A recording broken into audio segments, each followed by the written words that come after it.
this video is mostly for parents who are particularly in the United States who are wondering about the high school math classes their kids are taking. And that's because in certain states a few years ago, not too long ago, some states kind of switched the way they have their math courses organized. So this is high school level. This is not the same thing as Common Core. That's a separate issue. Either way of doing the classes could be Common Core or not, which I won't get into that right now. But here is what you might see in certain states in the United States. You might have, instead of Algebra 1, Geometry, Algebra 2, like you might be more familiar with from when you went to high school, you might now have your kids in Integrated Secondary Math 1, Integrated Secondary Math 2, Integrated Secondary Math 3, and you may be wondering, what is this? Is this completely different than when I went to school, or what are they learning? So I'm going to kind of explain what the differences are and kind of help you get your mind wrapped around it. So basically, in ninth grade generally, or maybe sooner if you're ahead of the game, you'll have either Algebra 1 or Math 1 in ninth grade, which that's short for Secondary Mathematics 1 or something like that. But that Math 1 is pretty similar to Algebra 1 as far as what it covers. So you get your basic solving linear equations, like 5x plus 3 equals 27, solve for x. And you have your stuff, and that's also in Math 1, solving linear equations. So maybe 2x minus 3 equals 17. So that kind of stuff is your basic algebra stuff that will be covered either way. And of course it gets a bit more complicated than that. You go over probably reviewing some of the stuff that they should have learned in junior high, elementary school, of all the working with fractions and all that. Hopefully they'll have most of that down already by this point. But you get your equations, systems of equations even a little bit. So like if you have 3x plus 2y equals 6, and I'll just make something up, might not have a pretty answer. 4x minus 5y equals 20. You have to find what value of x and y works for both of those equations. And all this just algebra stuff with equations, a little bit of modeling, so word problem stuff, and even getting in a little bit to quadratics.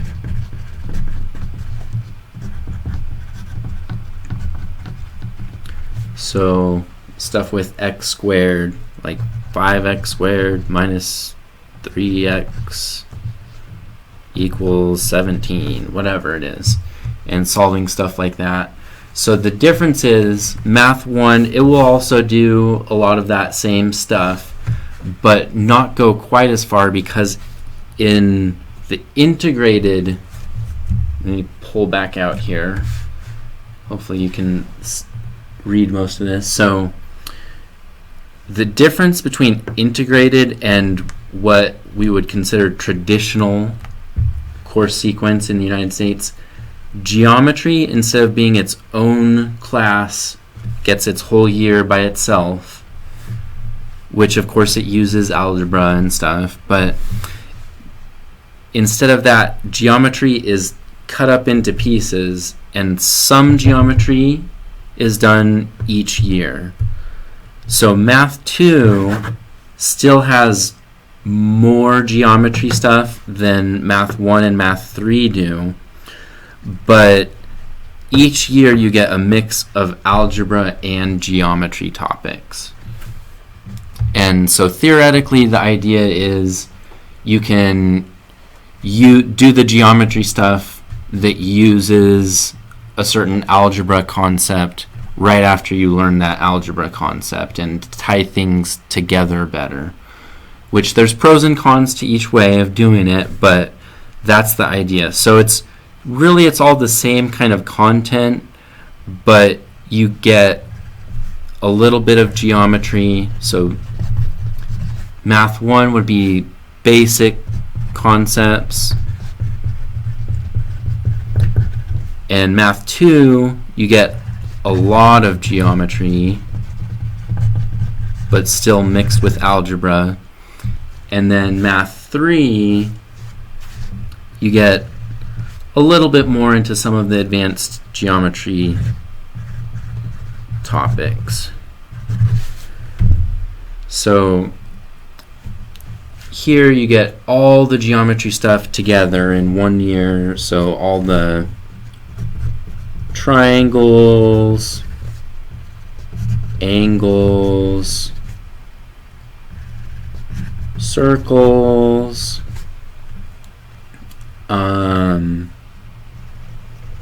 parallel lines,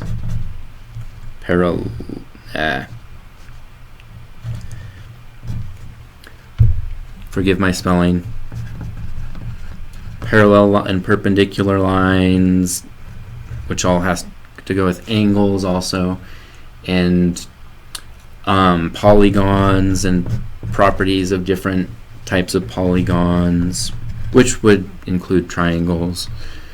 And yeah, just going really in depth on all that stuff, especially circles and triangles, and figuring out stuff with the lengths of the sides and the angles and all that stuff. And you get some sine, cosine, tangent, so basic trigonometry stuff, which especially has to do with triangles. Let's see, then Algebra 2 you get more advanced algebra topics, and same thing, Math 3, like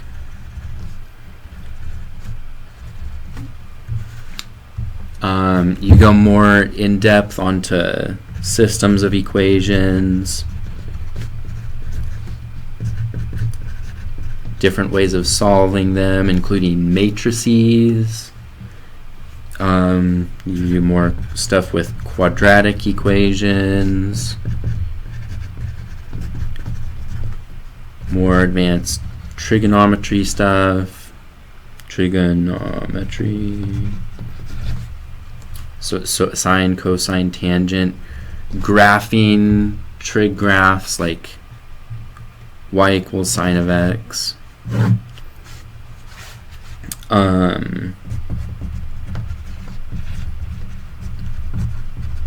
And you get some of the, the identities and all that stuff with Algebra 2. And basically Math 3, a lot of this same exact stuff. And theoretically, sometimes Math 3 they add in some more statistic stuff, with which they could try to throw that into an Algebra 2 class too, but statistics. Statistics. That's right. Okay. And so Math 2, you get some of this will be in Math 2. The most advanced stuff will be in Math 3. And this stuff you might not go quite as in depth here. Some of it will be here. But basically moral of the story is you'll learn all the same stuff whichever way your classes are set up. It's not a huge deal. Like if you move from one state to another state, and let's say your kid had Algebra 1, now they have to take Math 2 instead of Geometry. Or your kid had Math 1, now has to take Geometry instead of Math 2. It's close enough that it, like, teachers are familiar with this. They'll know how to figure it out and fill in the gaps and where it needed. But it's pretty much the same stuff, but just geometry is a little bit each year rather than being its own year. And like I said, there's pros and cons to each way, but both ways can work fine. One of them's not automatically way better than the other way. If it's taught well, then your kid will do fine in either system, and just don't get frustrated that it's not all exactly the way that they used to do it when you were a kid. It's the same math, it's just organized a little differently. So that's probably good enough. My video's probably long enough now. So hopefully that was helpful to you, and see you next time.